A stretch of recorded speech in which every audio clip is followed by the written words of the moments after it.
Nós, quando nós entramos para a família de Deus, nós começamos uma batalha espiritual. A partir daí, o nosso tentador, o nosso inimigo, tenta nos tirar de diversas formas do caminho reto, do caminho que deve ser seguido por todos os cristãos, que é confiar primeiramente em Deus. Nós devemos ter total confiança no nosso Senhor, porque é o nosso Senhor que vai nos guardar até o fim. Em Provérbios, capítulo 3, Salomão, sendo um homem sábio, ele sabia que nós devemos confiar ao Senhor com todo o nosso coração, ter confiança em Deus de uma forma grandiosa. Em Provérbios capítulo 3, versículo 5 e 6, ele fala assim: confie no Senhor de todo o seu coração e não se apoie em seu próprio entendimento. Reconheça o Senhor em todos os seus caminhos e Ele endireitará as suas veredas. Ele fala que nós devemos confiar a Deus, mas de todo o nosso coração, e não deixar que o nosso entendimento nos desvie dessa confiança que nós devemos ter em Deus. Isso, às vezes, na nossa vida, realmente falta um pouco de confiança em Deus. Às vezes nós passamos por dificuldades que pensamos em soluções humanas, pensamos em soluções carnais e deixamos de lado, esquecemos que o Senhor é soberano sobre todas as coisas. Ele que nos vai guardar, Ele que nos vai manter fiel até o fim. É por intermédio da força dEle. Claro, quando nós deixamos essa força trabalhar nas nossas vidas e o Espírito de Deus trabalhar nas nossas vidas. Mas existe isso nas nossas vidas quando nós deixamos de confiar em Deus. E também na Bíblia nós vemos alguns homens que deixaram de confiar em Deus. Hoje nós vamos aprender mais sobre a história de um rei de Judá chamado Asa. Primeiro, nós vamos lembrar que antes os hebreus eram governados por um só rei. Depois de Davi veio Salomão, e depois de Salomão, o filho de Salomão, chamado Roboão, ele entrou em conflito com os moradores do norte do reino dele, devido aos altos impostos que ele cobrava desde a época do reinado de Salomão. E o Roboão, o filho de Salomão, ouvindo bons conselhos, que era para ele aliviar a carga dessas pessoas, mas também ouvindo maus conselhos de seus amigos, dizendo que ele era rei e deveria governar com mão firme e não se rebaixar diante de nenhum súdito seu. Ele ouviu esse mau conselho e acabou destruindo com seu reino. Antes disso, Deus havia prometido a Jeroboão, por intermédio de um vidente, de um profeta.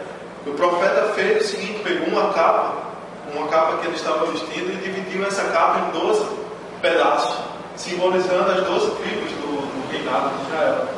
E falou para Jeroboão, pegue 10 desses 12 pedaços, e você será rei sobre 10 tribos de Israel. Jeroboão tentou, ainda na época do reinado de Salomão, Jeroboão tentou atacar Salomão, mas Salomão sabia, e Jeroboão teve que fugir. Quando Salomão morreu, e Roboão, filho de Salomão, entrou em conflito com essas 10 tribos de Israel, Jeroboão, sabendo da promessa de Deus, ele voltou para aquela região e assumiu o reinado sobre essas 10 tribos. A partir daí, Israel, o povo hebreu, estava dividido entre o reino do norte, que é o reino de Israel, e o reino do sul, que é o reino de Judá. Reino do norte, reinado por Jeroboão, e o reino do sul, reinado pelo seu filho Roboão.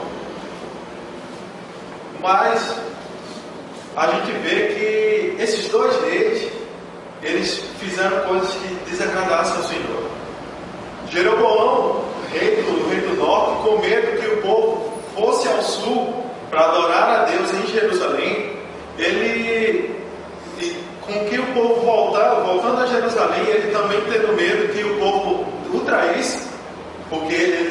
estavam como reinos inimigos agora, ele fez 2 estátuas de ouro, 2 bezerros de ouro, e colocou na cidade de Dan e Betel, e disse que era para o povo agora adorar esses 2 bezerros, que foram esses 2 bezerros de ouro que tiraram o povo do Egito. Jeroboão, nesse momento, a partir desse momento, ele está induzindo o povo a cometer o pecado da idolatria.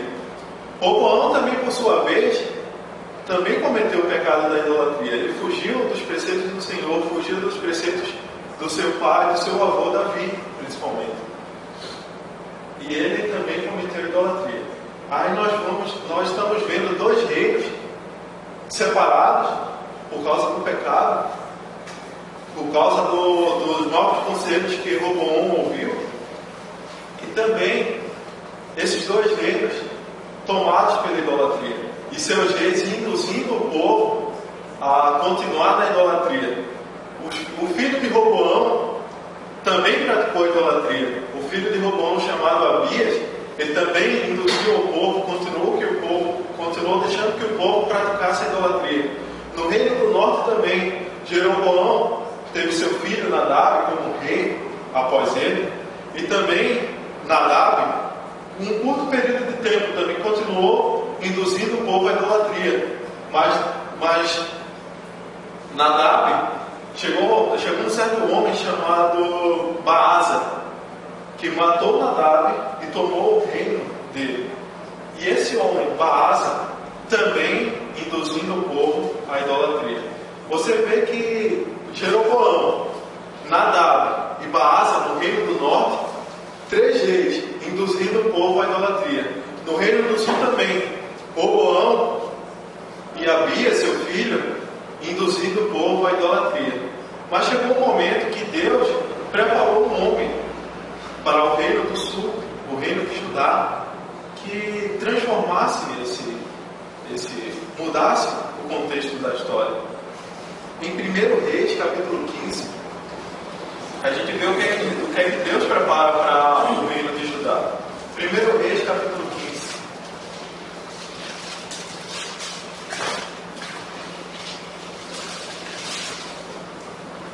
Versículo 4 e 5.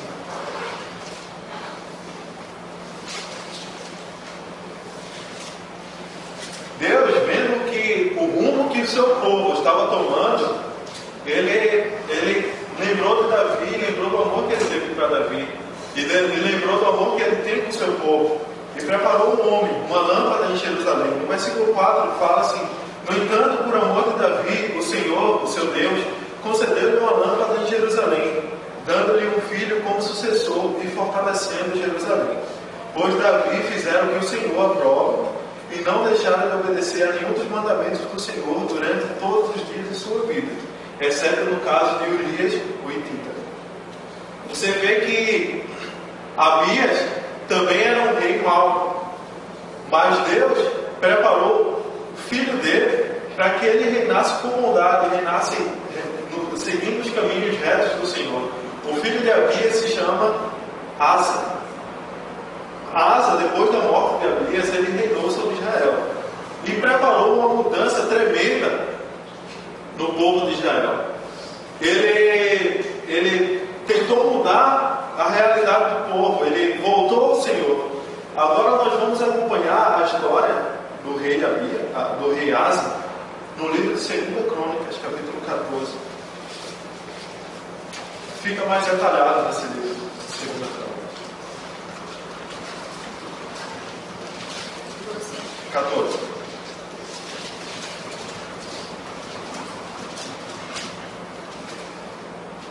Você vê que o que Deus prepara para o reinado dele em Judá. Em 2 Crônicas, capítulo 14, no versículo 2, diz assim: Asa fez o que o Senhor, o seu Deus, aprova. Retirou os altares dos deuses estrangeiros e os altares idólatras que havia nos montes. Despedaçou as colunas sagradas e derrubou os postes sagrados.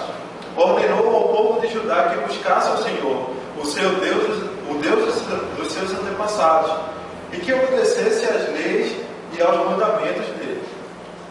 você vê que Asa, ele ordena que o povo parasse com a idolatria.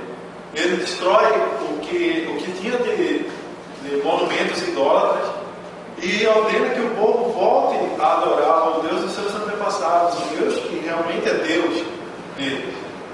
Você vê que Asa está preparando um retorno aos preceitos de Deus. Você vê que o pai e o avô de Asa não abandonaram a palavra do Senhor, mas ele estava resgatando isso, estava resgatando a comunhão com Deus, resgatando o que o seu Deus havia lhe preparado, sendo ele descendência de Davi. E Asa confiava no Senhor. Aconteceu um momento que Asa estava sendo atacado por um etíope chamado Zerã. E esse homem etíope veio com Asa para atacar o reinado de Judá com cerca de 1 milhão de homens.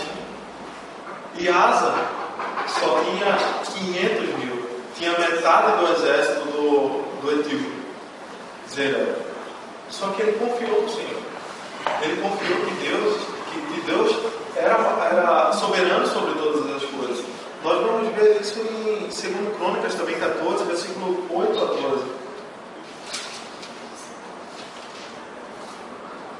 Que diz assim: Asa tinha um exército de 300 mil homens de Judá equipados com escudos grandes e lanças, e 280 mil de Benjamim, armados com escudos pequenos e arcos. Todos eram valentes homens de combate. O etíope Zerá marchou contra eles com um exército de 1 milhão de soldados e 300 carros de guerra, e chegou a Maressa. Asa saiu para enfrentá-lo, e eles se puseram em posição de combate no vale de Zefatá, perto de Maressa. Então Asa clamou ao Senhor, seu Deus: Senhor, não há ninguém como tu para ajudar os fracos contra os poderosos. Ajuda-nos, ó Senhor, ó nosso Deus, pois em ti